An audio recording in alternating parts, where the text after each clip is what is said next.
Well, here we have one of my very favorite um, medicinal herbs, that is sumac. And sumac is found several different kinds all through North America. This is staghorn sumac because it has um, the fuzzy branches. It looks kind of like a antlers of a buck in the velvet stage. And almost all of them, though, have antler-like qualities to them. And staghorn sumac is called Rus typhina, as a Latin name. Um, in the eastern United States, we use Rus aromatica, and we also use Rus glabra, or smooth, the fragrant and the smooth sumacs. They were used in the 19th century. They were official. Staghorn sumac is not official, but it's what I use. I really like it. And and um, there's also an Old World representative, Rus coriaria, which is native to Iran, Turkey, Kurdistan, probably towards Syria. It can be grown in the Mediterranean, in Europe, Greece, Italy. But it's grown as a culinary herb in Turkey and Iran. You can get it in Middle Eastern cooking stores, and it would be a spice. It's about this color. It's this stuff ground up. It's the flour ground up. This really tastes good. This is sour and astringent. Two flavors I really like. And we have a long Old World history of its use, and then the Indians used it too as an elk medicine, deer medicine. It grows where the deer like to be, that is at the edge of the pasture where the woods is growing back in to the field. So it's generally the elk medicines are kidney medicines. And this is a great remedy to stop outflow of water. The name in Latin is rus, which means flux or flow, like diarrhea, menharia. The rhea part is related to the word rus, or flux or flow. So this is the great remedy to stop excessive fluxes of saliva, expectorant, blood, sweat, urine, diarrhea, menses, any type of fluid in excessive watery flowing condition. It's really served good purposes. So it's been a very good remedy for diabetes type 2, when the kidneys are giving way and they're peeing too much, for diabetes insipidus, when it's not a sugar diabetes but they're peeing too much and they might be sweating too much. If they're sweating and peeing too much, think of sumac. It's good for a head cold or sinuses or upper respiratory tract infection with a lot of flow, a lot of clear, free secretion of mucus. My friend Phyllis Light uses it for that. It's her favorite remedy too. It's my favorite remedy. And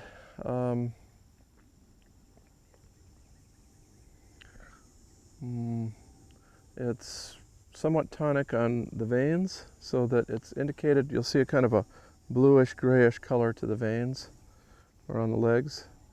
It's not necessarily a varicose vein, but the bluish grayish color is indicative of this remedy.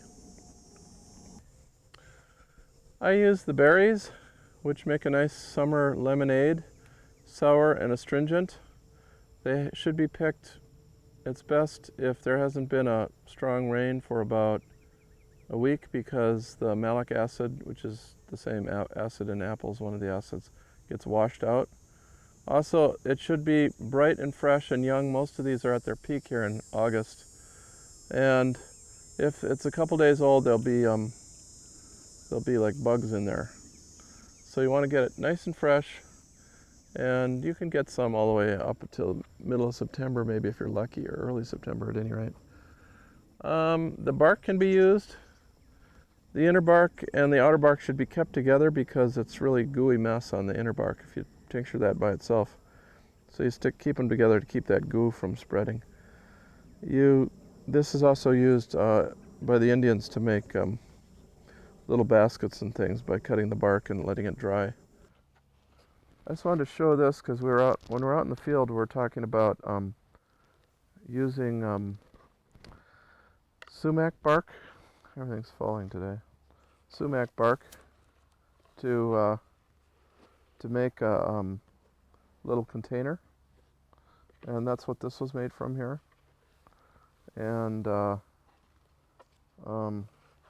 so it was removed when the sap was running, probably in February or March.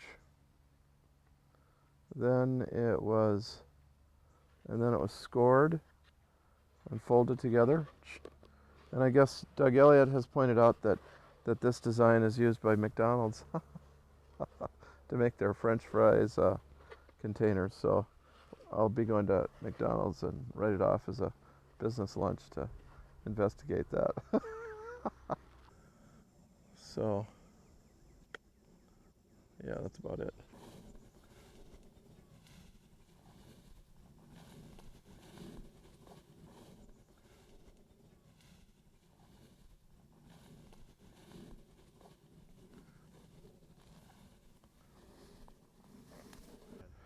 So from Joe Pye, we can move on to another great kidney medicine, although it's not well known and not much used, although it's beloved by the American Indians across the continent.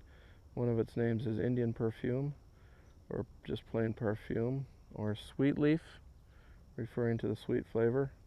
It's beautiful. Actually, this name sweet leaf refers to the beautiful appearance when it's in flower. This is just past its flower, a week or two, and its scent and its taste too. When it's dried, it's a nice sweet herb. Fresh, it's rather hot and sweet, and kind of buttery. It's got so much volatile oils in it in the leaves that it's actually buttery. Here, the best quality. There's a great variation in this plant. No two plants are alike, almost you could say.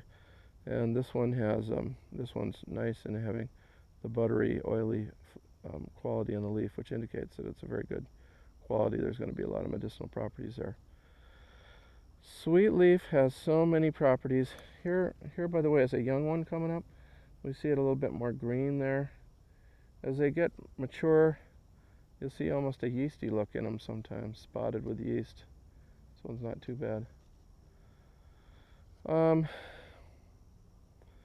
The Indian guy who taught me about this plant said this sweet leaf is the remedy to draw out fire. And it's a great burn remedy, sunburn remedy, and fever remedy.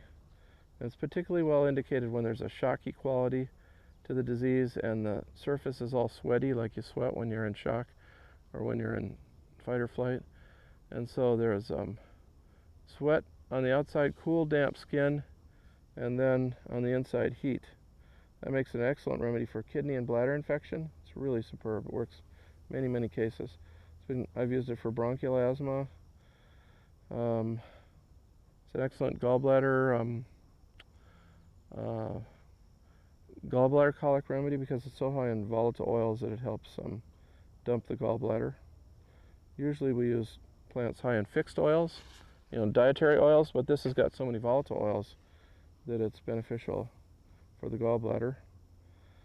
And just fever, and appendicitis even. I had one case of appendicitis that happens where we used it, and it cleared really quickly. He hadn't been able to eat for 3 days. It's another 2-3 days before he could eat again. But it really got him sweating immediately. It also helped if the skin just won't sweat, to break out a sweat. And but I usually use it the other way around when they're sweating too profusely. Also, mentally, this is a very good remedy. It cheers you up. As one woman said, I feel like my thoughts are too accessible. I'm too close to the bad thoughts and too far away from the good thoughts. And it reverses your relationship there so that you're near the good thoughts. Also, this is used for corpse sickness. That is, in Indian culture, I've seen this too. When someone dies and you're too close or you even touch the body, you get corpse sickness, which makes you depressed and funky. And I remember when my neighbor died, her son felt the corpse a couple hours later to see if she was alive. He said this tingle just ran up his arm, and he just felt bad after that. And we gave him that, corpse sickness. Recently, then again, an old woman died being cared for by her kids at home, and they just felt a kind of heavy oppressiveness. It's not from the spirit, it's not from the departed soul. It's just like a biological energy that turns bad when the person dies. That's why the Navajo abandon old houses where someone died. Beautiful plant. We usually pick it about 6 inches above the ground. The stalk is used. It's all high in volatile oils. The red color indicates maybe fever. But when it's a flower, sweet leaf or wild bergamot or bee balm, or Oswego tea as it's called, will have these flowers that stick out of the head like this, and they look like a little head or rack of antlers, or a whole bunch of antlers. And so it's called an elk medicine. And elk medicines are always good for hunting and love, but on a mundane level, they're good for the kidneys. And so this is a very good kidney remedy, and Indian perfume. So you see, perfume, it is used in hunting and love are related. Hunt down that partner. Hormonal. Deer medicine would be blue vervain, which is very relaxing, kind of like borage for real. Ooh, just exhausted. Well, actually for fanatics. We learned from Dr. Bach. Vervain is for people who are high-minded, too high-minded, crazy, hard on themselves. Ah, yes. Oh, cool. There's one flower left. Wow. Yeah. So you pick it while it's still in flower. Gee, I guess I would consider this about the last allowable day that this one could. It's one flower, I guess that'd still be okay. But you pick it about a little bit earlier, and usually, and use the tops like this, about this much. And it's quite bitter. It's a nasty bitter.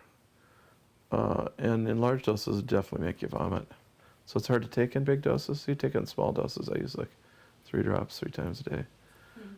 Very good for people that are idealists, fanatics, that are too intense about something, too intense above, weak below. So it was a good remedy in the old days. It was used for sterility and impotence to get circulation going down there to kind of equalize out. It's good for stiff neck and kind of idealists, and is used for spasm, is used for epilepsy beginning in the neck. And I had one case that was probably more like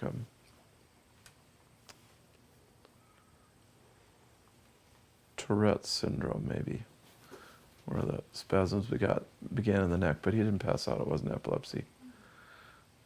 So, and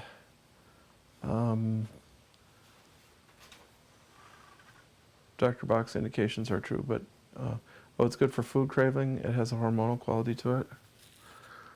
William Lasassier gave a great case history of the woman rather felt like 3 weeks of the month she'd starve herself, and the other week she felt like a school of piranhas on a feeding frenzy, she'd say. So those just even slight unnatural cravings that don't feel like you know. Also then, it's the best remedy in my opinion for menopausal hot flashes with sweating, or just either because it's a remedy that was used when there was a fever and they just could not open the skin, which intensifies the fever, traps it within. So they'd give it this is true at Boneset too. Those 2 remedies were used to just try and pry open the sweat pores to get that relief from the fever. But it's also used when the sweat pores are too open and there's profuse sweating. It's difficult. So either way, so it could be menopausal hot flashes with no sweating, or it could be with profuse sweating.